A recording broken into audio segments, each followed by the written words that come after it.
Good evening मेरे बच्चा party. आज बेसिकली 10th क्लास के बच्चों की बात करते हैं जिन्हों का प्री बोर्ड अच्छा नहीं गया है, या मान लो अब उनको टेंशन होनी स्टार्ट हो गई है कि हमारा अगले मंथ से फाइनल एग्जाम स्टार्ट है, हमें कुछ भी नहीं आता, हम कैसे करें क्या ना करें।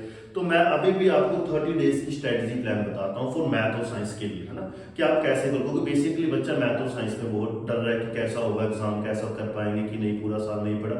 देखो ये सब माइंड की गेम है।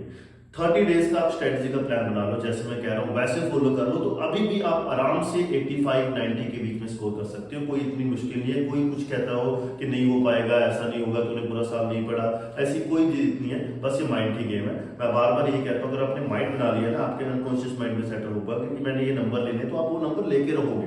बट आपको थोड़ा सिस्टमेटिक पैटर्न और आप मेहनत करनी स्टार्ट करनी पड़ेगी ना। मैं बात करूँ तो कल से स्टार्ट करते हैं। कल 6 जनवरी है और आपका फर्स्ट एग्जाम जो है 15 जनवरी को, आपका 15 सॉरी फरवरी को फर्स्ट एग्जाम है इंग्लिश के लिए। तो मैं ये बताऊंगा कि 10 से लेके आप 15 तक तो इंग्लिश ही पढ़ोगे। 5 दिन तो आप बिल्कुल ही इंग्लिश करनी है, उसमें तो हम कोई डाउट नहीं है, कोई और सब्जेक्ट हम पढ़ सकते हो, देने भी चाहिए 5 दिन इंग्लिश को आपको, है ना। नाउ सो कल से अगर हम बात करें, कल से लेके 9 फरवरी तक आपने क्या करना है, 30 डेज नियर अबाउट आपके पास पड़े हैं। तो 13 चैप्टर आपके मैथ में आपने कोशिश करो कि हर डेली आप कम से कम 3 आवर जो है 3 आवर आप मैथ को दो।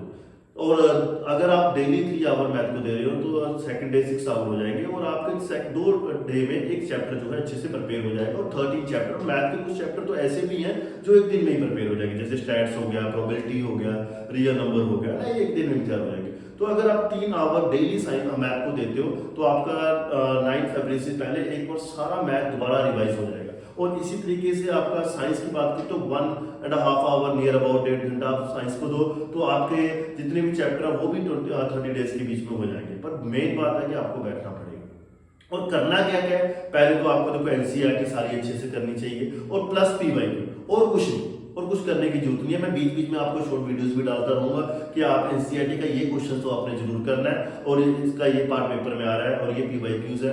मेरा भी 1-2 दिन में सिलेबस खत्म हो जाएगा, और फिर आपका रिवीजन जो है स्टार्ट हो जाएगी। देखो रिवीजन बहुत जरूरी है बच्चों। आपका सिलेबस हो जाता है ठीक है, बट रिवीजन मैं कहूंगा आपको बहुत जरूरी है। रिवीजन से ये होता है क्योंकि सिलेबस कंप्लीट हो जाएगा तो ठीक है, आपको लगेगा कि मैंने कर लिया, पर पेपर में आप कंफ्यूज हो जाओगे। क्यों? क्योंकि आपने रिवीजन नहीं की। तो मैं रिवीजन के लिए बताता हूँ कि पहले 5 डेज जो वीक के हैं आप पढ़ो सारे सब्जेक्ट्स, ठीक है ना, एंड एक दिन रखो बस रिवीजन के लिए। जो भी पढ़ा वो आपने रिवीजन करना है। ऐसे आप करोगे तो आपके पास 6 वीक्स है, और 6 वीक्स में वो रिवाइज हो भी जाएगा। रही बात पेपरों की डेट शीट की बात करें तो साइंस में आपको 4 डेज है, तो उसमें आपने एक बार फिर दोबारा सारा साइंस रिवाइज कर लेना है। और रही मैथ में तो आपको 9 डेज है, आराम से फिर हम पीवाईक्यूज आराम से कर सकते हैं, ठीक है ना।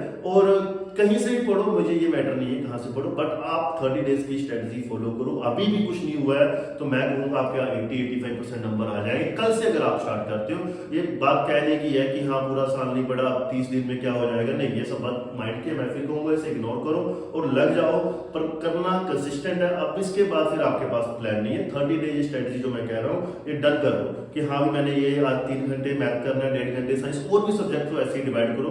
और 9 फरवरी तक प्लान बनाओ, क्योंकि 10 से आपने 15 ओनली इंग्लिश पढ़नी है, ठीक है ना। ये करते रहो। मैं आपको शॉर्ट्स डालता रहूंगा कि मैथ और साइंस में ये टॉपिक जरूर करके जाना पेपर पॉइंट ऑफ व्यू से।